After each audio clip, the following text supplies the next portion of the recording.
là jusqu'à minuit, Daniel Riolo, Jérôme Roten, Simone Rovera et donc Fred Hermel. Avant de parler de Mercato et de Dembélé, un mot sur le tirage. Simone, en Italie, alors t'as la Juve avec Barcelone, Olympiakos et le Sporting. Donc là aussi, on peut considérer quand même que la Juve et le Barça sont au-dessus dans ce groupe. Mais t'as un groupe de la mort avec la Roma, l'Atlético et Chelsea. Celui-là. Alors, un peu l'ironie qu'on a fait, c'était sur le tirage qui a été fait par Francesco Totti, donc Totti qui piège la Roma, mais il y avait aussi une belle image d'un Totti souriant quand il sort de Barça pour la Juve. Là, c'est une photo qui tourne beaucoup sur les réseaux sociaux. Par contre, l'idée générale que on trouve sur tous les médias, c'est que les Juve, bon tirage, le Barça c'est plus faible.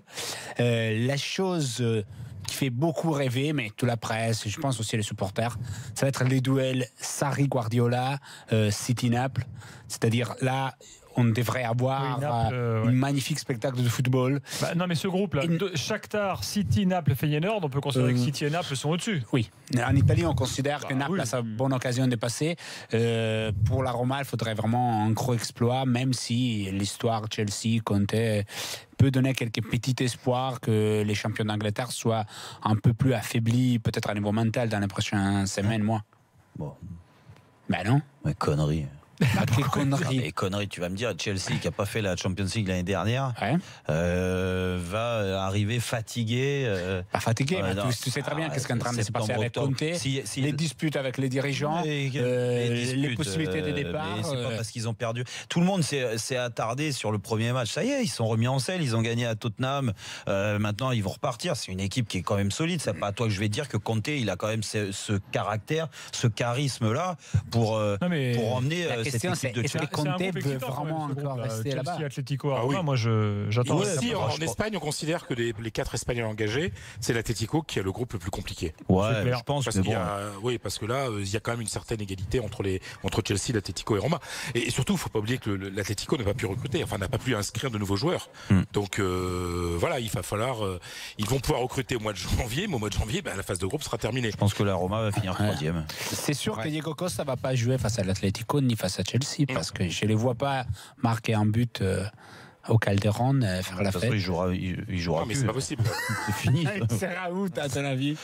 Il sera dans son canapé tranquille. Ce sera des feuilletons de la Ligue des jusqu'au mois de janvier. Alors, passons au dossier suivant, parce que le temps passe vite. Dembélé à Barcelone. Donc, les infos du jour sont les suivantes. Accord serait trouvé à hauteur de 120 millions d'euros plus 30 millions de bonus. Fred, le Barça donc contre-attaque après le marasme des derniers jours là. Est-ce qu'à Barcelone on saute de joie, ou alors comme avec Paulinho on dit c'est bien gentil, mais non. En même temps, c'est pas Neymar. Qu'est-ce qui se passe alors? Non. Paulinho, tout le monde rigolait en disant c'est quoi cette histoire? Dembélé, les gens sont contents, bien entendu.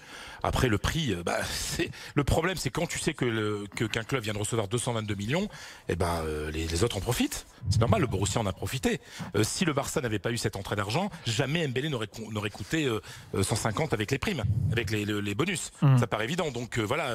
Et jamais Rennes n'aurait récupéré 40 millions, ce qui va se passer au total dans cette histoire. Bien sûr. C'est vrai. C'est ça. Au final, une fois l'affaire finie, une fois le bras de fer consommé, c'est une bonne nouvelle pour Dembélé qui va quand même aller au Barça. C'est un joueur français, on doit être content.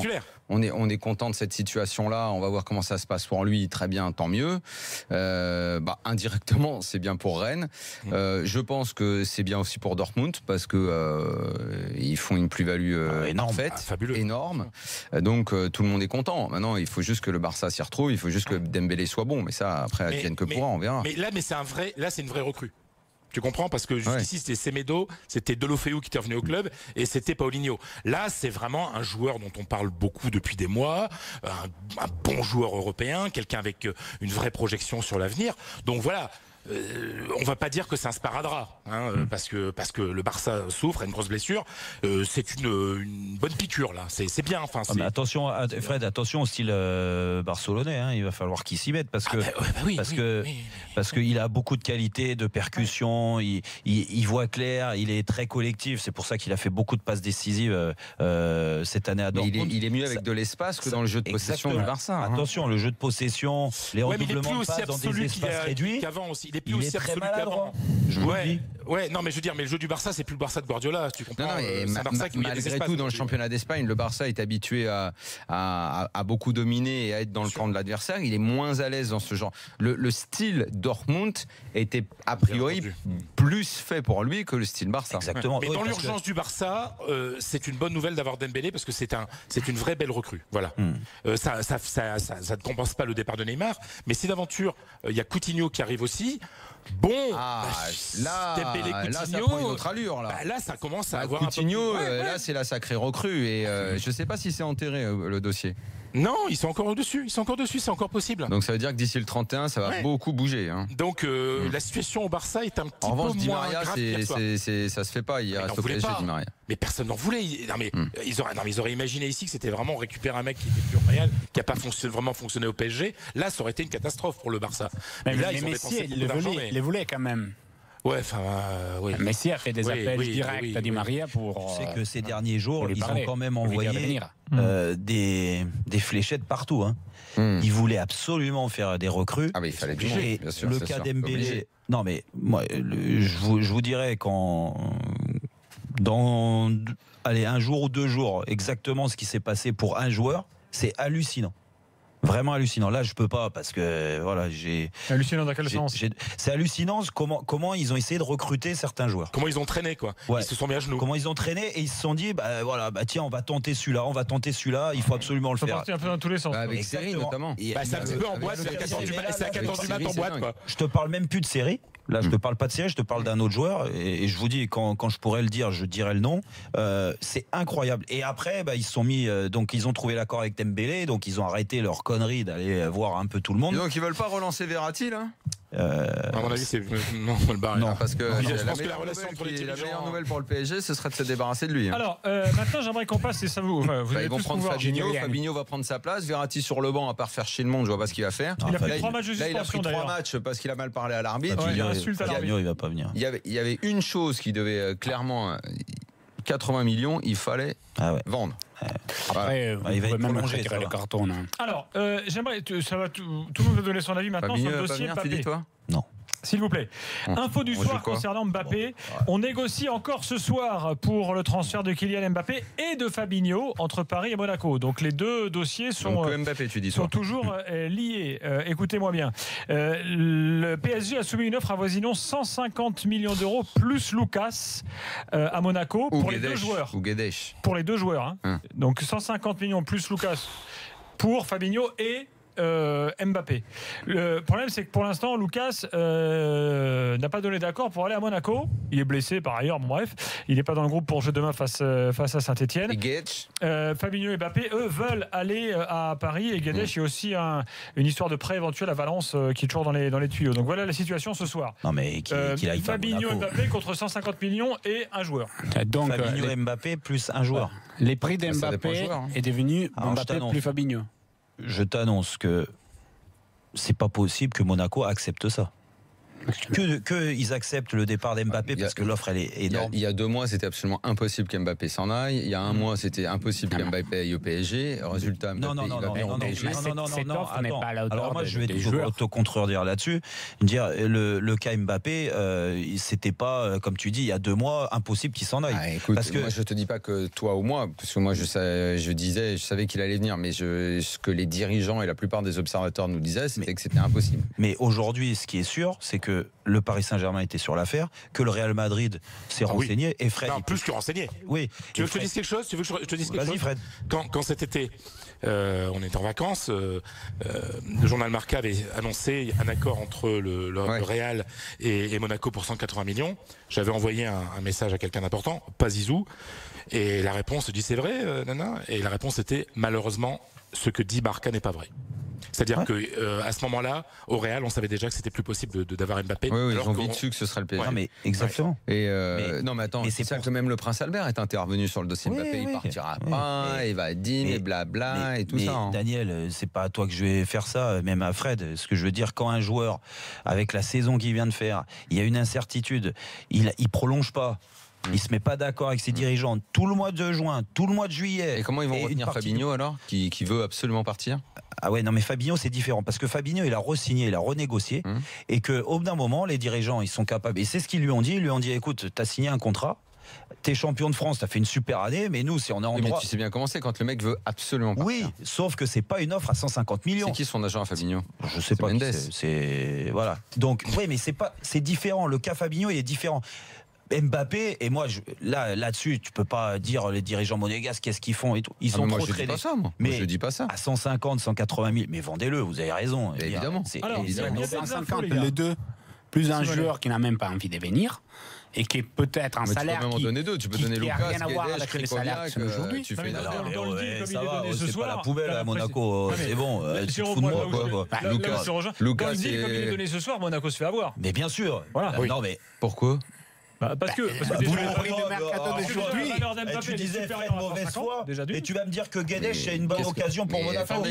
On n'a pas parlé de ça là. Je suis en train de demander déjà la valeur de Mbappé. On imagine que. Ou Dembélé c'est 150. Mbappé ça peut être 150. Ça peut être 220 les deux. Ok, très bien. Mais non, mais là on parle de joueurs qui veulent partir. Donc dans ces cas-là, il faut déjà envisager la suite. Tu retiens pas les joueurs. Donc tu te dis qu'est-ce que tu pourrais récupérer. Je suis désolé, un mec comme Lucas va pas faire tâche dans l'effectif de Monaco, je crois pas. Mais quel salaire a Lucas et quel salaire donne Monaco à ses joueurs? Ça c'est sûr. Les donc salaires c'est déjà un problème ça. Un mec comme Krikoviak, je suis désolé, il fait pas tâche à Monaco, j'en suis certain. Encore plus grand salaire que Lucas. Il a un gros salaire. Il fait pas tâche, mais Krikoviak, ça a pas marché à Paris, mais c'est pas un mauvais joueur. Attends, on parle d'une équipe qui est championne de France. Moi, je te dis que c'est pas un mauvais joueur, Krikoviak. Non, mais d'accord, c'est pas un mauvais joueur, mais c'est pas une mauvaise recrue si Monaco le récupère. Et si Lyon le récupère, c'est encore mieux, sauf que le salaire est trop important.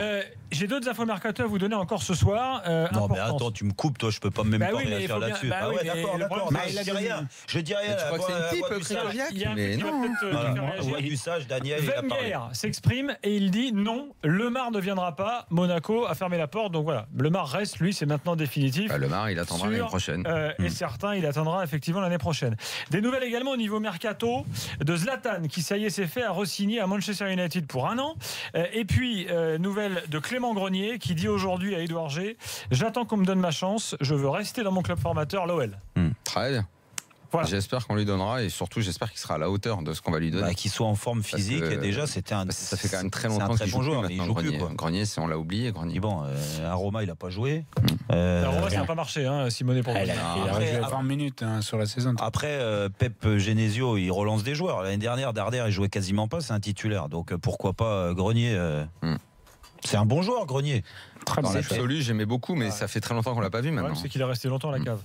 Il est en train de nous faire une. Tiens, à un moment, on l'appelait le mini. On l'appelait le mini Gourcuff. Exactement. Et il est en train de faire une vraie Gourcuff, quoi. Gourcuff qui a quand même complètement disparu, qui ne joue même plus. Et pour conclure, Didier Deschamps. Il n'existe plus. Ouais, mais Rennes, ça va bien. Il nous reste 2 minutes. Bon, de toute façon, l'actu était plutôt transfert ce soir et Coupe d'Europe. Mais Deschamps, alors, on vous a expliqué hier qu'il ne prendrait pas. Dembélé, il l'a pas pris. Qu'il prendrait Mbappé, il l'a pris. Les infos étaient bonnes. Mais là, le truc, c'est qu'il n'a pas pris Sissoko. Ah oui, c'est étonnant ça. Non. Comment on peut vivre sans Sissoko? On en parlait hier.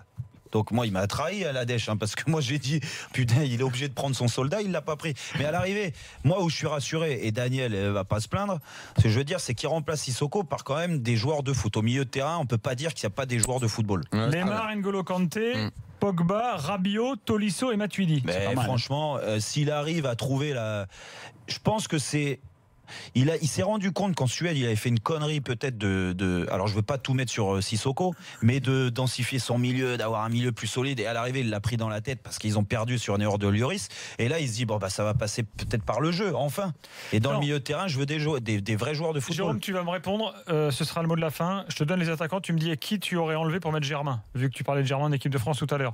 Dans les attaquants, il y a Coman, Fekir, Giroud, Griezmann, Lacazette, Mbappé, Thauvin.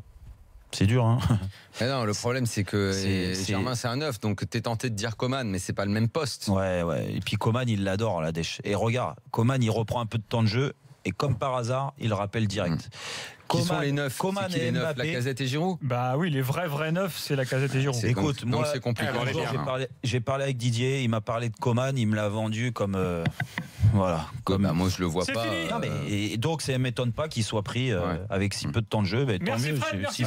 Ciao. Bon week-end de foot. Daniel, merci.